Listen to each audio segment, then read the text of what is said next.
This is episode 179 of Let's Parent on Purpose. We're going to spend some time today talking about different ways to take care of yourself during and then after a crisis. Hey, I'm Jay Holland, and I want to welcome you to Let's Parent on Purpose. This is a podcast for families who want to thrive and not just survive their parenting years. Each week, I'll bring you an insight or an interview that will help strengthen your marriage, parenting, or your walk with Jesus. If you find this podcast helpful, I would ask that you subscribe and share it with your friends. You can also go to letsparentonpurpose.com and search for past topics, as well as get a hold of free resources that I've created to help your family. I got to be honest, I'm a little bit leery of taking this recording today. So I'm having some vacation time over the month of June, and I have 2 or 3 episodes that I'm recording actually in the beginning of June, including this one. And my concern is the state of the world is changing so fast.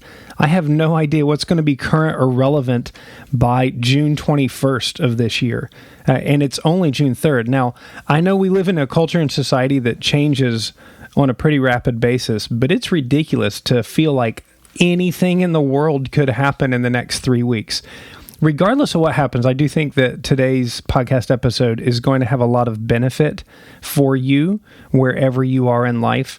And so right before we jump into it, and basically what I'm doing is I'm combining a couple of different talks that I've had in very early Let's Parent on Purpose podcast about self-care during a crisis and after a crisis.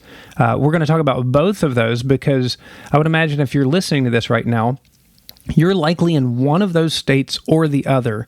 And so you're going to really, hopefully, hear some things that will be beneficial and helpful to you. Before we jump in, I do want to take a quick moment to thank some recent new Patreon supporters that we have. This program is fueled by the gifts of those who find it a blessing. So I want to thank Susan Garrow. Now, it's funny, a lot of these new Patreon supporters, their last names are tricky for me. Susan Garrow, Cindy Bowling, Rachel, I think it's Thome, Thome, Rachel Thome, and Rhonda Wajkiki. You all are an incredible blessing. I hope I got your names right. I do appreciate it. Like I've said in my Things for Thursday email, looking to make some upgrades in technology, even looking hopefully in the next couple of months to be able to put these on YouTube, because there's a whole nother genre of mom and dad that don't listen to podcasts that we want to put this out for. So if you want to join that team, would love for you to be a part of the regular support of this program through Patreon, or you can give one-time gifts through PayPal. You can do that at the Let's Parent on Purpose website. While you're there, if you haven't picked up Things for Thursday and the Fun Family Conversations free ebook, you can do that through the website or by typing the word things to 66866. That's things to 66866. And now we have a number of different things that we're going to go through as we talk about taking care of yourself during the different seasons of life, especially in the middle of a crisis and then after a crisis. And good grief, 2020 has just been that on a worldwide scale, not to mention all of the things that have happened in your personal life during this time. So, if you're listening in Australia, your continent was on fire at the beginning of the year, and it seemed like that might be the biggest news of the year. And at this point, we don't even know if that's going to make top 5 or top 10 worldwide for the year. In addition to that, I know that when COVID-19 struck, and you started quarantining and isolating, it didn't do away with any of the normal problems that you had, most likely. If you had special needs kids, now you just have special needs kids on top of you all the time without the help that you normally needed. If you had a sick or dying relative like I did, they didn't get better. Instead, we just weren't able to have a funeral and weren't able to have that normal grief time together. So not only do we have these worldwide things, but the things that really affect us are what's going on locally in our own families, in our own homes, that can then be exacerbated by what's happening around the world. So I have, unfortunately for me, but maybe fortunately for you, spent a good bit of the last 10, 15 years of my life walking through one major family crisis or another with some major sicknesses, deaths, as well as just as a pastor, I feel like perpetually there's somebody in crisis all the time. So don't feel alone if you feel like you're in crisis. You're not alone whatsoever. But you do need some perspective. You need some perspective if you're in the middle of a crisis, whether that's an immediate acute thing or sometimes it's a long-term battle that you're in, and it's helpful to get perspective. As a parent or spouse, you might find yourself dealing with the fallout of traumatic events in your loved one's life. Some of these things might be short seasons or events. Others might be chronic. In either case, you find yourself having to go above and beyond what might be your normal load and capacity. So I want to encourage you and give attention. I want to encourage you to give attention to your own health and well-being during this time. If you're flying in an airplane, they tell you at the very beginning of your flight, in the event of some kind of airplane disaster, the oxygen mask will come down and you need to put your mask on first before you try to help your loved ones.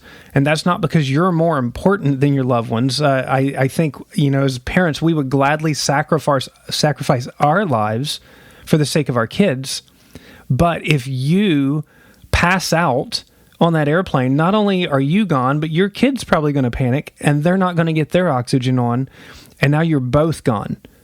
So we need to understand some principle from that as a parent, as a spouse, as just a general member of society, there are things that I need to take care of in myself so that I can be the most helpful for those around me and so that I don't crack under the pressure. So I just want to give a few principles for this, and then we'll talk about maybe, hey, God willing, again, this is coming out the second half of June, maybe some of the major crises that you're walking through or dealing with have passed by this point.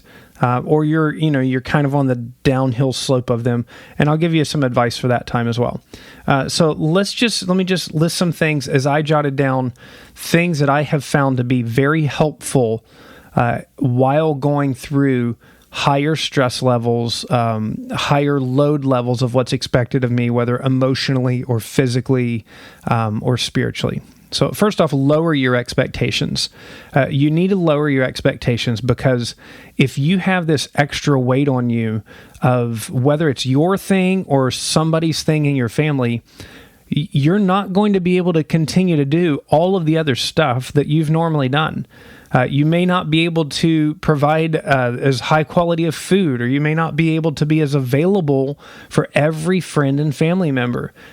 Your house might get dirty or messy. There's just things that are going to fall through the cracks, and you need to lower your expectations. One of the things that might be very helpful is to get off Facebook, get off Instagram, get off Twitter, get off all these social media things that are going to tempt you to compare the messes in your life with the false manicured perfection of 27 other people's lives, where you pick and choose the thing they're great at and continue to think you're bad at it. So lower your expectations. You got a lot on you.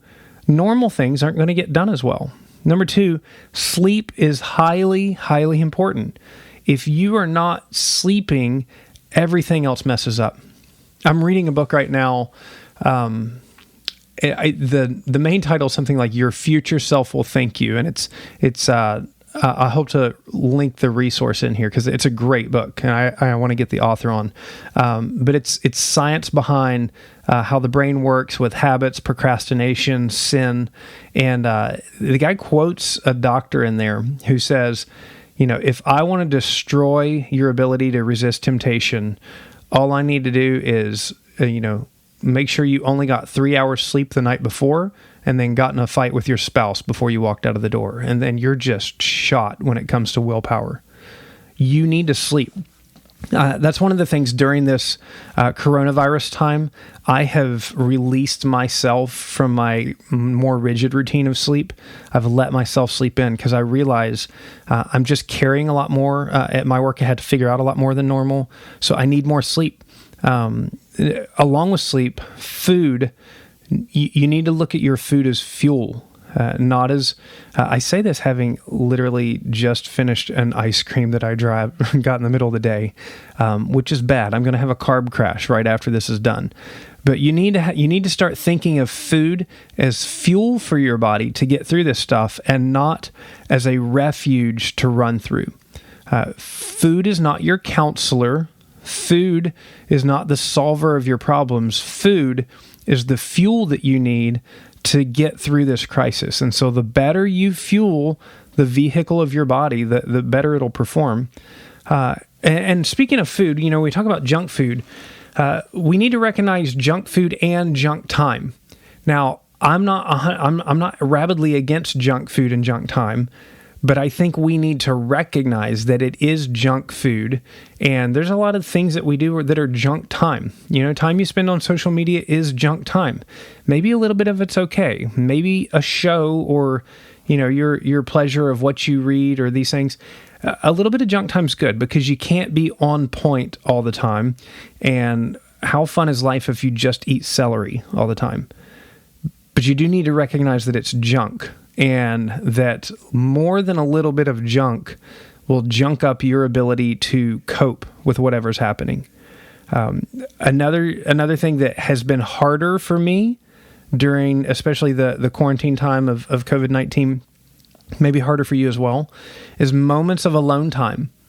Now, some of you, it may be the opposite. Maybe you feel very alone because you're isolated from your routines and your people. For me, I have felt very little alone time because all of my kids have been home nonstop for the last several months. And you recharge by being alone. So you need to schedule it. And for me, still the best alone time is before anybody else wakes up. You need just that time to quiet yourself, that time to relax, that time to give space if God was going to say something to you. You need moments of alone time. And I have found that they don't happen in a quality way unless I'm planning ahead. Because otherwise, even when I happen upon alone time, I'm not thinking about it and I'm not using it well. Speaking of alone time, let's talk about time with God. I think especially in crisis, we know that time with God is important. And also your routines might be disrupted, your habits might be disrupted. And so what we want to stretch and strive for is non-legalistic time with God. You absolutely 100% need God in your life. But I remember often having read this quote by Martin Luther where he said something like, "I have so much to do today, I must spend the first 3 hours in prayer." And that never inspired and motivated me to pray the first 3 hours of the day. It just made me feel like garbage, because I don't feel like I can spend the first 3 hours in prayer in a busy day. What you need is non-legalistic time with God. You want to be with God, but it's not to check off a box. It's not because he's angry at you if not, but because you need to be with God. You need to dwell in his presence and have that refreshment. So, you might think through drive time devotions. A lot of times you listen to this podcast as you drive or as you jog around. I have, some of mine is jog time, Bible time, or I'll put a sermon on while I'm jogging or driving, because it's not quiet in my house and I need that time. So you got drive time devotions and praise music. Use that time, but just engage your mind. You put the praise music on, and it's not just background music, but let it be the heart cry of your prayer life. You need that time with the Lord, but I just want to release you from a legalistic routine. Additionally, physical fitness is a big deal. Physical fitness will help you. It'll burn stress. It'll release endorphins in your mind. So it clinically, psychologically, physiologically, whatever illogically word you want to use, it can lighten your mood.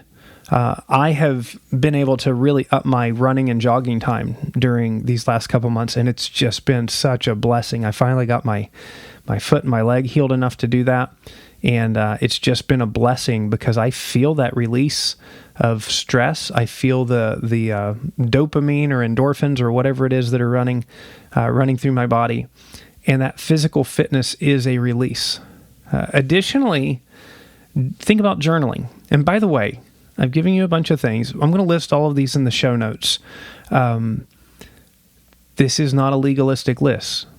This is, you need to look at this, figure out what would be the next helpful thing for you to do, what can you do, and remember, number one, lower your expectations. So journaling is a big deal. Journaling, what I love about journaling is I use a journal. It's called a Levenger 5-year journal. I'll try to find and link it in the show notes as well. The Levenger 5-year journal. What's really cool about it is it's literally 5 lines a day. But as you page back through, when you come to June 21st or June 25th of 2021, you're back on the same page as you were June 25th of 2020, and you get to see what was going on in your life. And it's really cool because sometimes things that seemed overwhelming are now nothing. And that little habit of journaling, I have seen so much insight into my life through that. One of the things I've noticed is the seasons of discouragement typically happen on a calendar cycle. They come with maybe exhaustion with my job or extra family demands. And I've noticed that during journaling. I've also been able to have so much gratitude as I'm on the other side of major worries. So a little bit of journaling, if you can get in a habit in it, will go a long way. And then also taking care of yourself. Part of that is spending time with friends. You need good friends. You need to reach out and not isolate. It might feel exhausting, and you don't need to drown yourself in friends, but friends will be a big part of lifting you up. I'm in a youth leader network here in Martin County, and we had a meeting actually today, and we were all kind of sharing what's going on in our life, and we realized that, we're all just kind of exhausted, and what I loved is because we're friends, we could speak into each other's lives, and we could pray into each other's lives. And it really lifted us. It was such a blessing of a meeting. So, if you can get time with friends, if you can get it face-to-face, wonderful. If not, a phone call. The more personal it is, the more it will help you. The more distant and remote, so, like little bits of text messaging or something like that, I don't think it's going to do much for you. Although, sometimes if you just take a couple moments and shoot out a little text to a friend of saying, hey, just need somebody to pray for me right now. I'm having a hard time. You just reaching out. Or, hey, I'm thinking about you and just wondering how you're doing. I miss you. Those little connections are wonderful, but we want to aim for deeper and greater connections. So these are the things that while I'm in the midst of crisis tend to be helpful for me, including being honest with my employers, being honest with the people who have demands of me at work as well as at home, and just saying, hey, this is what's going on in my life. I don't have as much in the tank as normal. Now, if you work hard on a regular basis and you're bringing value to whatever company you're a part of, or even in your home, you work hard and you bring value there, then it's not such a big deal when you come to them and say, hey, I'm going to do my best here, but I don't have a lot, and I think it's better for me to just tell you up front that I don't have a ton in my tank, but I'm working on it. And so let me know if there's something critical I can do, but also maybe let me know if there's things that can be taken off of my plate during this time. You never know until you ask, and the worst thing in the world is to pretend like everything's good when it's not, because that's how you crash. So let's assume now that you're on the downhill of the crisis, and so you're ready to jump back into normal. Now, I want to give you an analogy that I think can be very helpful. It's been very helpful for me. Have you ever been driving and you're almost in a car wreck? One of those situations where something happens and it happens so fast that you don't even do the stuff. It's like your body does it for you. So you avoid the wreck. You don't get in an accident. You're on the other side of it. You're not real sure how it happened. And you almost operated like a robot in the middle of it. But now that you're on the other side of it, this tidal wave of emotion hits you. This tidal wave of feeling hits you, and it all starts to catch up. And you really sometimes have to pause your driving and catch your breath. I feel like this is a good explanation of the other side of trauma and the other side of crisis. Now, our first instinct a lot of time is, okay, we've not been able to perform like we want to perform, and I want to jump back into it. And the first thing we need to realize is that you have to keep your expectations realistic. You're going to probably have bursts of energy and then deflation as you go back and forth between really wanting to do stuff and then your tank emptying very quickly. And this is going to happen for a while. This is happening to me right now. As we have finally got into kind of knowing what to expect day by day, except for, the global riots and who knows what else. But as far as at least the COVID stuff and work and family and how that rolls, I'll get these incredible bursts of energy of wanting to do more, wanting to add more, and then I'll get into it, and then I'll just be completely exhausted and not even want to do my regular stuff. I've had this happen enough in my life where I recognize this is normal. This isn't out of bounds. This is normal. And so I have to keep my expectations realistic. What's important during this time is you got to work on reestablishing your routine, but also realizing that your routine might not be quite what it was before the crisis hit. You got to reestablish the new normal for your routine, and you might need to really consider some extended periods of rest. Now, I understand that depending on your circumstances, depending on what's going on in your life, you may or may not have a ton of control over those periods of rest. But in your context, whatever you can do, get some time to rest and recuperate, because you might need to spend some time evaluating what you've been through and what happened. You need some spiritual renewal. You've poured your soul out. And so, I don't even know what conferences are going to look like on the other side of this. We're just excited to get back together as a church. But what are the things that give you spiritual renewal?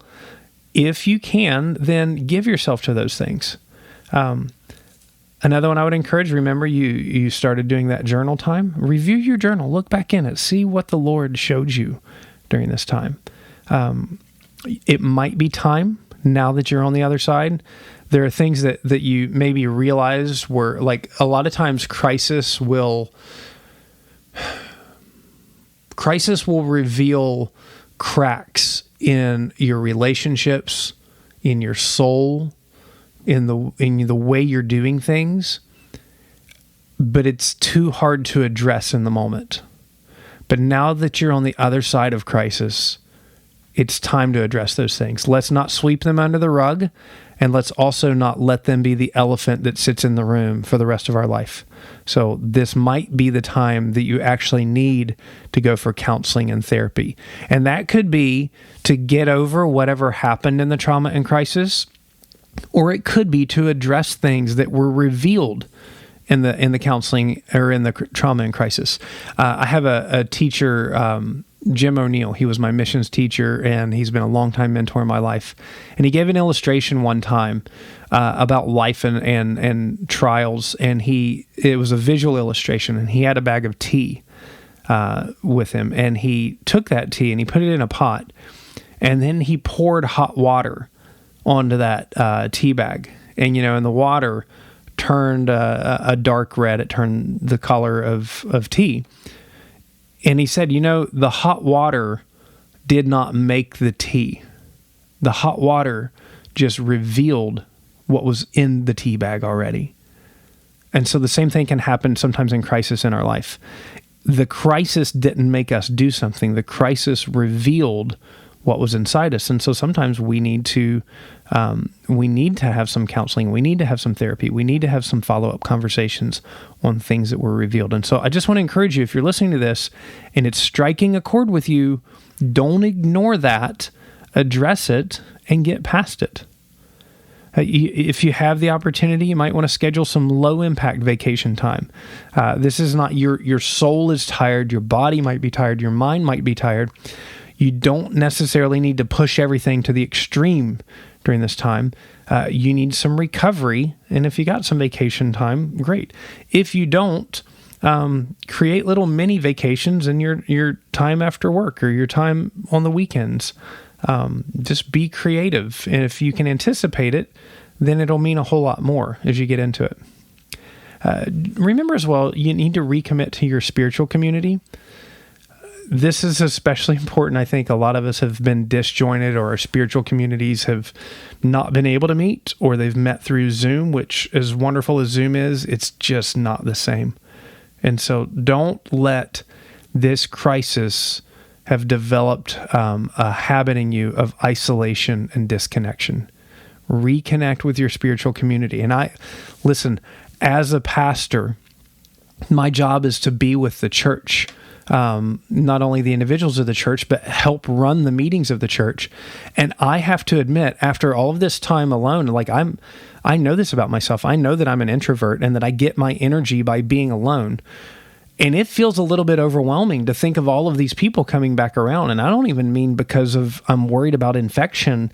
I just mean that I'm not used to it, and it feels a little intimidating. But I know that if I do it, I know that if I walk through it, fortunately it's my job, so I kind of have to, but I know that if I do, then I'm going to reap those benefits. I'm going to have that joy, but I need to recommit to those spiritual communities. And then perhaps you, during this crisis, you have found that you have some gifts and abilities that you didn't have before. One of those gifts might be the gift of wisdom and experience that is unique in your life because you experienced something you never have before. And now you get to serve others with the compassion, with the forgiveness, with the understanding, or with the insight and the connections that you've developed. And what a joy that is, that you've been able to turn the crisis, the trauma, and the calamity of your life into something that's a blessing for others. So, hey, it's foolish to try to return to your old normal. You're not the same person you were before walking through these waters. You want to acknowledge that, embrace it, and keep walking forward. I hope that this has been helpful to you. I hope it has not felt like a list of 27 things that you need to do or you've blown your time. You can listen to this. You can go to the show notes, and I'll kind of have listed out some of the things that I talked about. And you can pick what the Lord is laying on your heart that would be the most helpful, that would be the most fruitful, and lower your expectations even in those, and you'll find joy in your journey. Look forward to talking to you again soon. Friend, thanks so much for listening today. I pray it's been a blessing to you, and if it has, please share this episode with somebody that you care about. If God lays it on your heart, I'd love for you to consider joining our Patreon support community. You can find out about that by going to letsparentonpurpose.com. Finally, if you've got a topic that you'd like to hear me address, send me an email at jay@letsparentonpurpose.com or give me a shout on the Let's Parent on Purpose Facebook page. Hey, please never forget that parenting is a marathon, not a sprint, and that you need a good church family to thrive through all of the different challenges that you're going to face. Keep pointing each other to Jesus and enjoy the gift of life that God's giving you today. Hey, whatever season you're in, it won't always be this way, so set your hope on Christ and not your circumstances. Have a blessed day, and I'll talk to you soon.